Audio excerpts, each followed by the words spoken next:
Labdīna!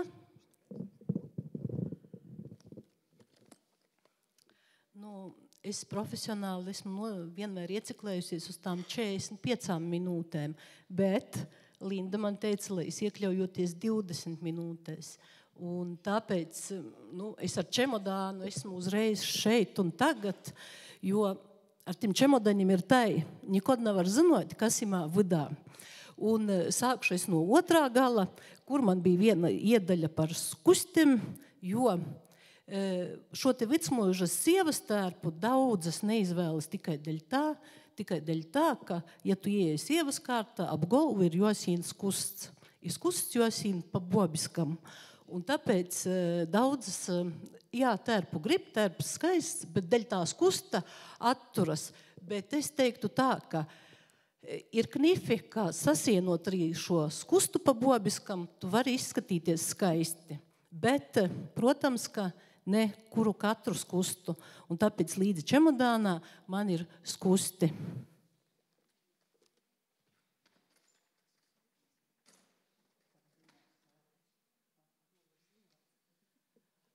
Un kāpēc tieši skusti? Jo es jums ļoti, ļoti gribēju parādīt šo te 120 gadus veco skustu, kas ir biedrības lielākā bagātība, kas ir pie mums, ko mēs uznesam tautā un kuram ir savs stāsts. To man uzdāvināja mana kaimiņu tante, kura dabūja šo skustu dāvanā sev 100 gadu baznīcas jubilejā par labu kalpošanu, bet viņa teica tā: man ir stovs kapī, jū kūdis ēd, jammēti iznes tautā. Lūk, un es to daru ar visu sirdi un dvēseli, bet es piebildīšu, ka Maras tantē ļoti nepatika oriģinālās bārkstis, un tiklīdz viņa dāvinājumā bija ieguvusi, viņas apgrieza. Bet tas netraucēja jums izčamdīt šo skustu un paskatīties tā krāsas, un paskatīties struktūru un pieskarties tiešām senam materiālam.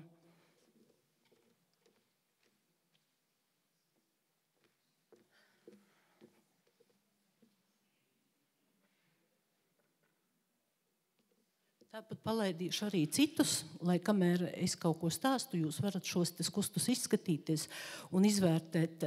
Protams, ka ir problemātika, un mēs esam daudz mēģinājuši kopā ar Karelas sadarbībā ielikt arī muzeju skustus. Un tad, lūk, piemēram, šis, tas jūs redzēsiet paši, ka ir neizdevies, bet es laižu apkārt, lai vienkārši redzētu.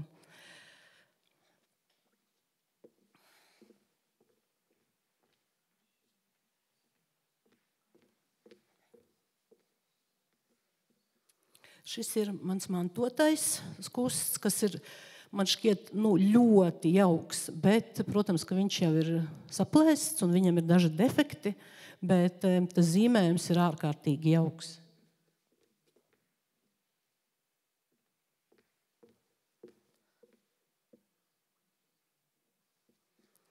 Šis ir arī mantotais ar jauku zīmējumu, bet arī bišķiņ jau paskādēts.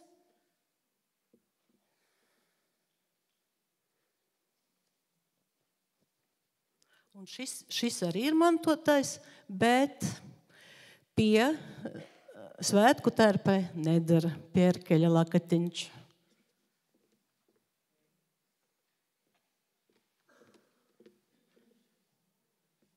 Šo jūs atpazīsiet pēc rakstiem.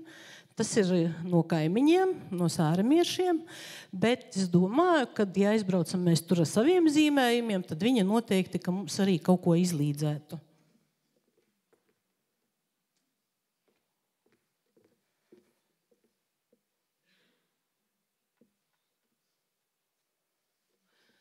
Šis ir Austrijā atdarināts lakats, izmantojot trafaretus, absolūts roku darbs. Un jūs redzēsiet, ka viņš nevar būt ļoti skaists, jo, protams, kā roku darbam šur tur ir redzami citas krāsas straipi. To izpētīsiet, kad padošu. Bet šis jau ir labāks Karela atdarinājums Krustpils lakatam.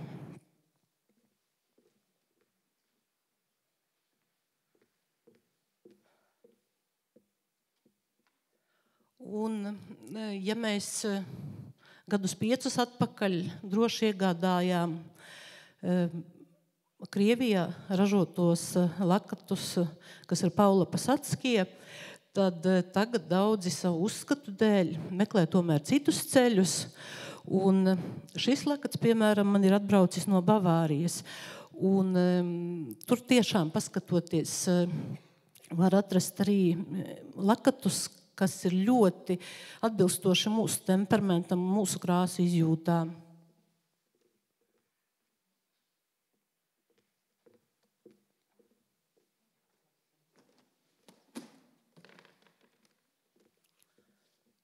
Nu, lūk, čemodānu saturs ir izrādīts, kas būtu jārāda beigās, bet, nu, tad sāksim, jā.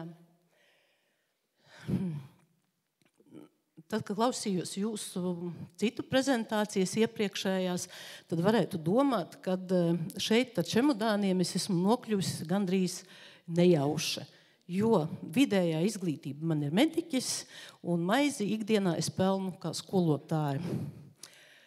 Bet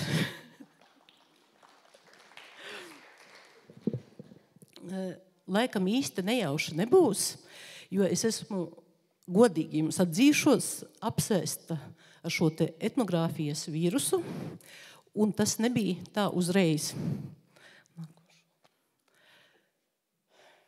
Tātad tur ir dažas mantras, dari to, ko mīli, un šo lietu es tiešām mīlu, ļoti mīlu. Mīli savu un cieni cita. Tā kā es nāku no Latgales, es ļoti cienu šīs te kopienas, kas ir atstājušas latgaliešiem šo te vēsturisko nospiedumu. Un ne tikai šos, bet arī pārnovadus, un uzskatu, ka ja mēs cienām cita un mīlam savu, viss notiksies un viss tiešām būs forši. Nu, lūk, un tas galvenais moto visam, ko es daru, nu, kad īstām lietām ir jābūt īstām, pat, ja tu nopietnas lietas dari nenopietni, tad apakšā tomēr ir jābūt kaut kam nopietnam. Nu, piemēram, šie te koferi pie jums šeit piestāja 1,5 gada laikā. Šī ir 34. pietur vieta. Bet, lai nepārmestu, ka mēs tā kā spēlējamies ar lellēm, tad iekšā ir ļoti nopietnas lietas. Un, piemēram, nu, ja tev ir jāieliek tur pastalas, tad ieliec nevis viena veida, bet paskaties 4 muzejos un ieliec 4 veidu pastalas. Vai, ja tu cel kaut ko jaunu, nu, tu gribi izcelt, piemēram, kā šajā gadījumā, jaunu mārgas piegriezuma kreklu lellītēm, nu, tad mēs viņu tur izceļam un ieliekam. Nu, lūk, un šis varbūt ir nenopietnas veids, kādā es pie jums ierados, bet šis te veids ir šobrīd vispieprasītākais sabiedrībai, jo sabiedrība grib, lai būtu informācijas daudz un lai viņa būtu viegla. Un kad tu stāsti par nopietnām rekonstrukcijām vai kaut ko tādu, ko mēs darām, tad ir maza daļa, kas šo te klausās, bet ar nenopietnāku veidu mēs uzrunājam lielāku sabiedrību. Un mana tā pieredze, ar ko es gribu ar jums dalīties, arī būs par šīm te citādām platformām un citiem veidiem. Un tas mans sākums, varbūt, lai jūs saprastu, ka gluži nejauši viņš te nav, tad es jums teikšu tā, ka es esmu izgājusi visas stadijas no zilām pastalām līdz pat diegu skaitīšanai lielajā krātuvē. Tātad viss sākās ar to, ka manam pagastam nebija sava tautas tērpa. Man bija vien mantoti bruņči, jo mamma bija folkloriste, un šos te bruņču stāsts ir tāds, ka tātad vietējā audēja entajās paaudzēs noauda Vidsmuižas folkloras kopai bruņčus. Bet kā viņa noauda? 80. gadu beigās, 90. gadu sākumā, tātad folklorai bija šī nepieciešamība. Bet tā kā Vicmuižai nebija, viņa paskatījās rakstu no varakļāniem, viņa paskatījās no viļāniem un izauda kaut ko starp viļāniem un varakļāniem. Protams, ka es saprotu, ka tā ir jaunrade. Protams, ka es saprotu, ka šiem brunčiem nav vērtības. Bet tad, kad šie brunči nokļuva manās rokās, viņa teica tā, aužu poša, bet sašavu, ka muna mama i muna baba šiva. Un tāpēc es atvedu jums šos brunčus, lai jūs redzētu, kā izaverās bobīšam šūtī brunči. Tas ir precētais sievai. Kur ir savilkums vairāk, kur ir mazāk, to jūs tagad varēsiet apčamdīt un izskatīties. Un tā ir lielākā vērtība, kas man no šī te palika.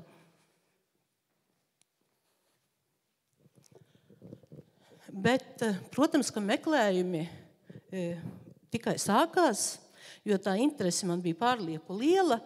Un tā arī sakrita, kad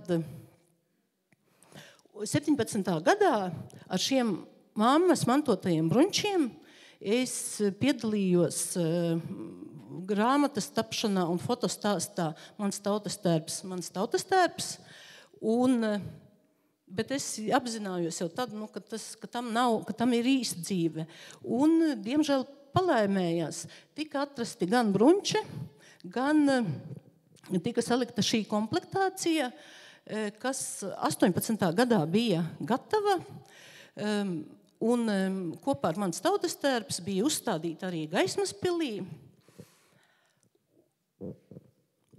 Un tur ir arī neliels apraksts.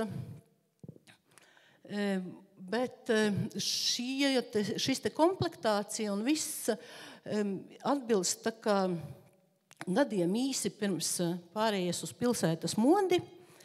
Un šis tērps tika prezentēts, bet es sapratu, ka viņš lielu atsaucību vietējā kopienā negūst, un ka man tagad ir jāpiestrādā pie tā, lai tas Vicmuižas tautas tērps aiziet tautās. Un es sāku ļoti vienkāršu veidu. Es apšūlu lellītes šajā Vicmuižas tautas tērpā un tika dāvināti dažādiem labdarības projektiem. Un šobrīd, kamēr mēs atrodamies šeit, tikmēr Galēnu skolā šobrīd tiek dāvināta jau 76. labdarībai veltītā Vicmuižas annuža, jo viņiem tur notiek Roberta Mūka konkurss. Un ļoti milzīgs darbs tika ielikts caur šo lelli, tā kā lai popularizētu šo te tautas tērpu. Bet ar to jau nebeidzās, nāca 100-gade, un tad tika saprasts arī, kad var paspēt vēl uztaisīt rekonstrukciju senajam tērpam, bet ar seno tērpu es, protams, arī sapratu uzreiz, ka viņš publikā nebūs tik pieprasīts, jo saprotiet paši, lai darinātu šo te seno tērpu, ir jābūt tomēr milzīgiem līdzekļiem, un Latgalē, saprotiet paši, tas tika izdarīts un tas tika palaists sadarbībā ar arheologu Iritu Žēri, bet atdarinājumu viņam pēc šī tērpa nav, bet Vicmuižas tērpam gan viņš aizgāja tautās, un es esmu apmierināta ar to darbu, kas viņā tika ielikts, lai viņu popularizētu, jo tas bija tikai pirmais solis pievērsties šīm lietām. Un, protams, kad sākām domāt par to, kad ir jādibina biedrība, bet biedrībā apmēram ir tā, kad mēs esam 5. Ir meitene, kas pārzina tehniskās lietas, un ir meitene, kas skrupulozi noauž to, ko ļoti, ļoti vajag, bet ceļā uz šo visu es arī pati pabeidzu Rīgas Mākslas un mediju tehnikumu aušanas studiju pieaugušajiem, un tās lietas, ka mēs ķeramies klāt, tad arī darām tā, lai viņas būtu ar jēgu, lai viņām būtu kaut kāds pamatojums. Un es nestāstīšu visus atdarinājumus, kas mums ir biedrībā, ir apmēram uz doto brīdi ap 16 dažādiem atdarinājumiem un komplektācijām, bet es gribu jums pastāstīt Burnasa stāstu. Un lai tieši uzsvērtu, kā tas tiek darīts. Tad, kad tika palaists Sprēļu Burnas, tad ļoti daudzi pārmeta, kad tiek laists atkal no jauna tautās mētelis, kas ir ļoti nelatviskas, kas ir ar izšuvumiem, kas neatbilst latviešu mentalitātei un tā. Un tad mēs sākām kompleksi.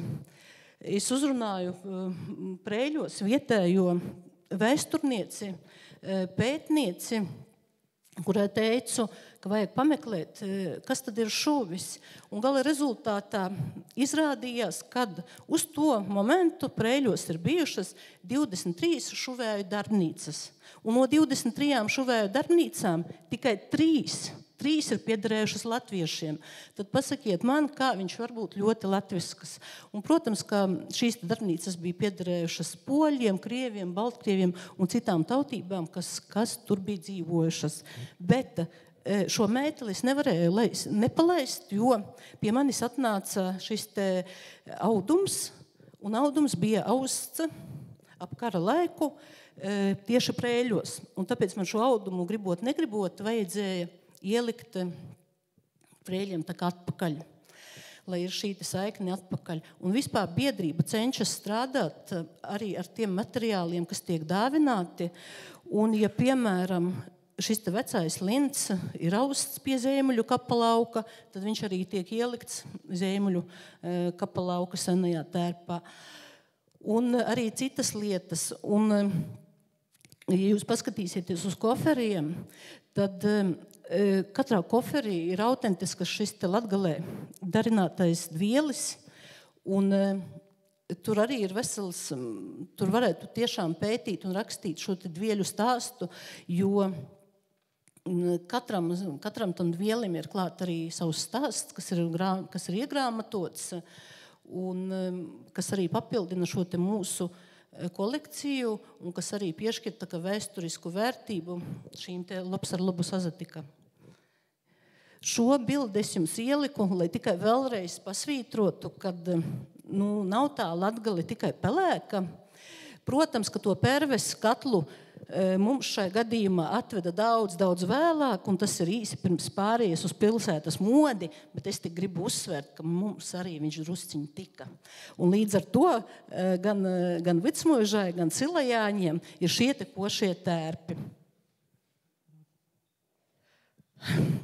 Šī ir tāda interesanta avantūra. Tad, kad šis jau bija izdarīts, tad bijušā izglītības ministre un filoloģe Ilga Šuplinska lūdza man, lai es uz Latgales kongresu atdarinu Reizeknis, Madaļu un Jezupu. Tas bija darbs tā kā no otra gala. Un, protams, tas prasīja varbūt nolaisties, atmest šo te visu tā kā vēsturisko patiesību, bet es meklēju ceļus, kā es varētu šajā darbā to vēsturisko patiesību arī ielikt. Un to mēs izdarījām caur Reizeknes Madaļas bruņčiem. Tur pēc apraksta uzaudām šos te bruņčus, un tad tāpēc arī nevaru teikt par šiem te diviem modeļiem, ka viņi būtu pievilkti no šī te tēlojuma. Un tātad par cik bija paredzēt šos te Madaļu un Jezupu Latgales kongresā dāvināt, tad arī lūdza uzlikt izstādi. Un es tagad redzu, kad ir divi maziņi, kas stāv uz galda, Madaļa un Jezups, ir kaut kādas rekonstrukcijas, ir kaut kādi atdarinājumi, ko mēs saliksim, bet es neredzu, ka tas izskatītos smuki lielā gora lai aizpildītu šo lielā gora skatuvi. Un tad varu pateikt, kad šis te labs ar labu sazatika projekts, viņš nāca gandrīz kā pasūtījums, jo tas bija izeja, lai aizpildītu šo te lielo telpu. Bet jūs vaicāsiet, kur es ņēmu tās lelles. Lelles man bija uzdāvinātas iepriekšējā rudenī, pilnīgi pliķiņas. Un tad radās šī ideja, kad varbūt var paspēt apģērbt uz šo te kongresu. Un kopā ar šo izstādi es teikšu, ka mēs arī esam pirmie, kas nodziedāja slavas dziesmas mūsu vecajai Baibai. Var jau teikt atkal, ka tas taču ir padomju produkts, Lelle Baiba. Bet Lelle Baiba tika izgatavota, lai Latviju pārstāvētu lielajā izstādē Monreālā. Nu, un tāpēc mēs droši viņu arī tā kā ņēmām. Un pārējie čemodāni, 8 gabali šobrīd peld kuģa kravā uz Dubaju, un te ir tikai daži, bet no pārpalikumiem es mēģināju salikt to principu, kā tas notika, kad mēs paņemam oriģinālās baibas, tad mēs viņas nomazgājam skaisti pirtiņā, un tad mēs viņām uzvelkam jau Latgales tautas tērpus. Bet, kad mēs atklājām šo te izstādi, kad mēs atklājām izstādi Smiļģa muzejā, tad deju horeogrāfs Ernests Spīts man teica tā, nu viss jau ir skaisti, tikai kur tad tī veči. Un tad Ernestam Spīčam par godu mēs iesēdinājām arī vienu jezupu. Un, protams, ka tie čemodāni vieni ar lellēm, vieni nerunātu, bet viņi sabiedrību uzrunā vieglā formā tieši ar to etnoloģiju, kas ir iekšā. Un, protams, ka tam jezupam ir piesēdināti klāt arī vīru darba rīki. Un tā nu šī izstāde uzrunā gan lielus, gan mazus, un vieglā formā mēs pastāstam dažādām sabiedrības vecumam par šīm te nopietnajām lietām. Jā, tie ir tāds īpašs mirklis, kad prezidents apskata šīs tautu tērpu kolekciju, un viņš man saka, cik tas ir profesionāli, un es savā tādā Latgales saku, ko jūs, es taču esmu tikai parasta skolotāja, un viņš tā pakas un saka, es teiktu neparasta. Nu, lūk, un lai jūs saprastu, ka mēs ne tikai spēlējamies ar lellēm, tad pārējām pie nākošā slaida. Un, protams, kad mēs braucam uz muzejiem, mēs ejam uz krātuvēm, bet šeit ir jāņem arī šis te vēsturiskais vērā, jo nekur mēs nevaram izbēgt no tās Viķepskas guberņas un visām pārējām lietām. Un, protams, kad es esmu laimīga, kad man bija šī iespēja divreiz apmeklēt Pēterburgas etnogrāfijas muzeju. Un es nerunāšu par tām lietām, ka jebkura lieta, kad tu atdarini, tev viņi ir jāiet vēlreiz un tā kā jāsalīdzina. Un tad šobrīd no šīm te brauciena man ir aizķēries viens tērps, kurš nav palaists gaismā, bet tieši aiz tās visas nesalīdzināšanas. Bet es esmu pateicīga tam laikam, kad bija iespēja ielūkoties arī viņu krājumos, jo viņu ekspedīcijas bija tomēr pirmās, un arī uzstādīt tos tērpos, tādus kurzemes tērpus, es nekur neesmu redzējusi kā šajā muzejā, un tiešām vērtīgi eksponāti. Bet tas nav tikai viss. Protams, kad liela ietekme Latgalē ir arī no Baltkrievijas. Baltkrievijā man sanāca būt 3 reizes, un, protams, ir dīvaini, ka tu esi tikko izcēlis Rēzeknes Burnasu, un tu pēkšņi ieraugi, ka Minskā ir pieregistrēts tieši tāds pats. Ar tieši tādu pašu rakstu, tikai pogu skaits ir mainījies. Nu, lūk, tā ir viela pārdomām, un, protams, kad ir jābrauc un jāredz ne tikai mūsu muzeji, bet arī lielie citu valstu muzeji, jo tā ir sava veida citāda pieredze, un tā ir arī tāds skatījums varbūt uz lietām, kas pamaina arī paša skatījumu. Un, to mēs darām no Gaismas pils līdz Mēnesnīcai. Jā, tā tad te jums ir šis tērps, kurā ir ietērpta Vicmuižas Annuža, un Vicmuižas Annuža jau ir kā prototips un tēls šim tērpam, bet te teikšu tā, kad uz šīs salikums viņš bija Gaismas pilī, bet viņš uz skati neaizgāja, jo es ļoti ieklausos etnogrāfos, un tad bija tā neskaidrība par to, vai viņam ir vajadzīgs priekšauts, vai viņam nav vajadzīgs. Vai ir vajadzīgas pasteles, vai var kurpes. Un mēs nogaidījām, mēs skatē tajos Dziesmu svētkos nebijām. Arī uz šo skati mēs diži nerāvāmies, bet tā kā pēdējā nedēļā, kas bija izsludināta, vēl tā kā pieteikšanās termiņš pāri visam, zvanīja un teica, ka vajag tomēr kaut ko no Latgales un aiz vēlmes pastiept Latgali galrāku, paskatījos, ko es varu ātri salikt, un mēs salikām.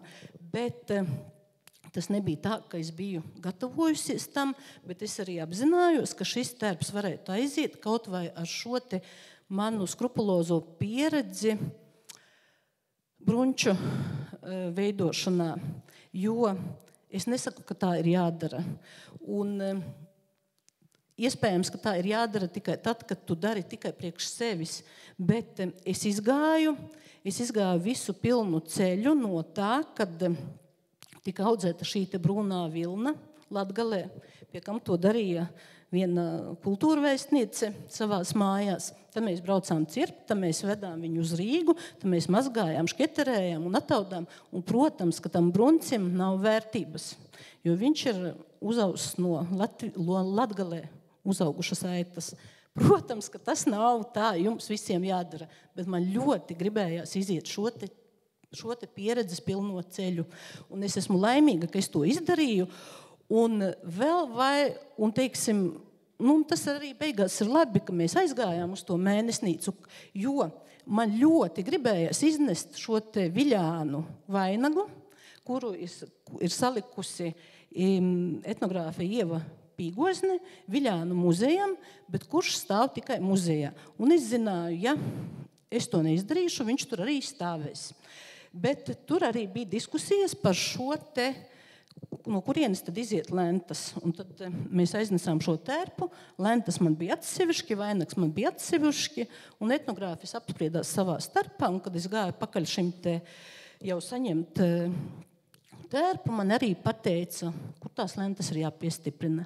Nu, lūk, bet visvairāk man, protams, ka priecēja tas, kad uz šīs te skatuves bija 4 vecmužas. Tas nozīmē, ka tas ieliktais darbs, ko es darīju, nebija veltīgs, un iznākums bija šāds, un tātad ar visiem neskaidrajiem jautājumiem šo te jau bija noskaidroti, un viss bija tādās komplektācijās, kādas tā kā mūsdienās būtu vēlamas.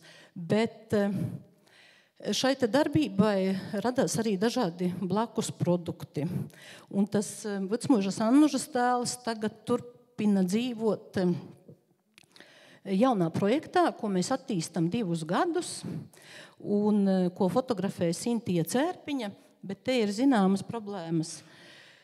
Mums ir uzstādījums, kad mēs gribam aptvert lielos tautu tērpus no visas Latvijas, bet neatkārtot kādu citu kļūdas, un mēs skatāmies jau uzreiz uz vietas, vai ir pilna komplektācija, vai viņš tomēr ir tautas tērps, vai tikai skatuves tērps. Un teikšu jums tā, kad ir problēmas tieši atrast šos te tautas tērpus, atrast pareizās komplektācijas un atrast pareizās attieksmes pret šo tērpu fotomodeļus.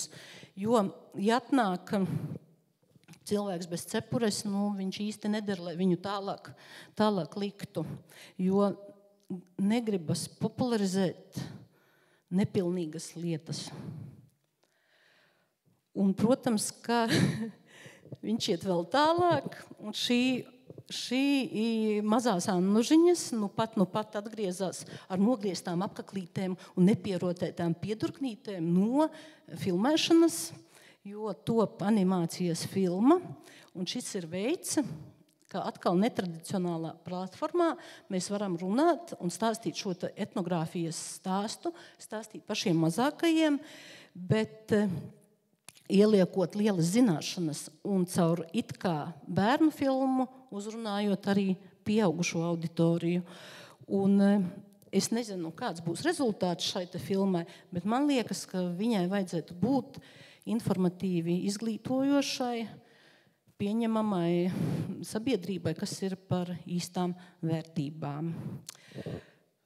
Un tad es gribu pateikt to, ka nevajag obligāti pieturēties pie kaut kādām klišejām un dzīvoties vienās telpās, jo citreiz pamainot šīs telpas, mēs spējam uzrunāt arvien jaunus interesantus. Un ticiet man, etnogrāfija mūsdienās nav tik populāra, lai mēs uzrunātu milzīgas masas. Un man liekas, ka Latvijā etnogrāfija ir tāda dziesmu svētku cikla veids, kad arī pa gadiem, ja mēs paskatāmies, tad ir diezgan grūti. Un šī fotogrāfija rāda, kad šis bija ļoti interesants piedzīvojums, jo Vicmuižas Annuža bija tajā liktenīgajā spēlē par bronzu, un viņa bija uz lielā ekrāna, un tā, kad mēs gājām ārā, tad visi latvieši teica, reku mūsējā, un, protams, nāca klāt gan savas valsts, gan citu valstu pārstāvji, un es tik daudz runāju, es nebiju tiešām sen.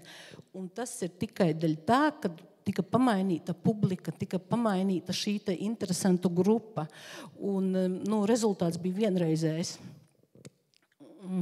Un tālāk šis arī ir. Te reku es ieliku Lindas modes skates vienu arī klāt, ja?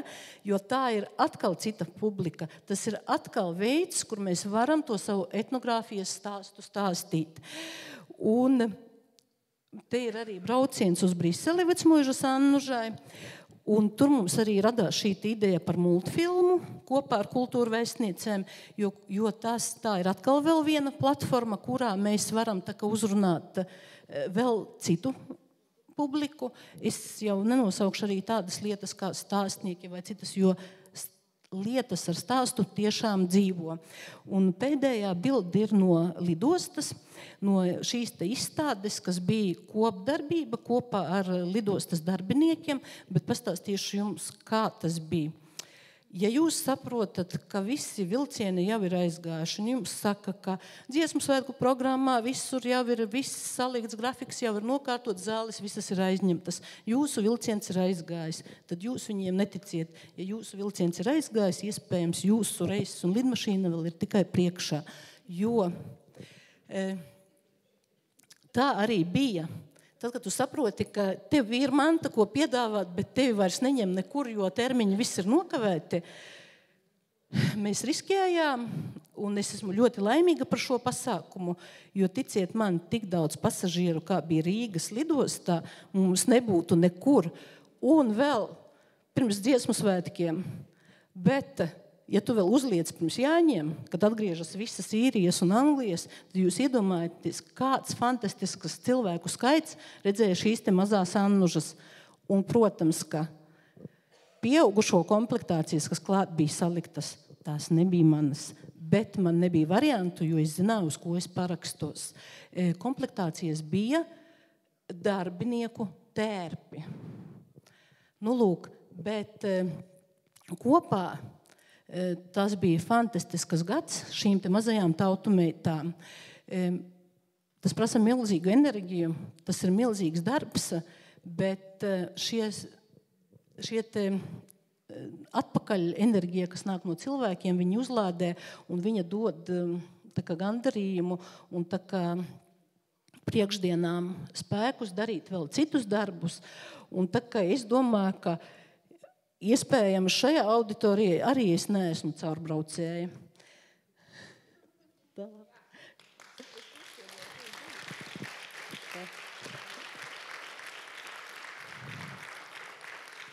Un cienījamās dāmas, ja kāda ir Viļāna pusē 11. novembrī, tad laipni aicināta tas uz šo bērnu veidoto animācijas kino. Es nezinu, vai vēl ir bijuši šādi kino, bet mums viņš būs. Un paskatoties uz tiem pamatiem, ko mākslas skola sazīmē, tad es zinu noteikti, ka arī grāmata šai Vicmuižas Annužai noteikti būs. Un paldies jums par uzmanību.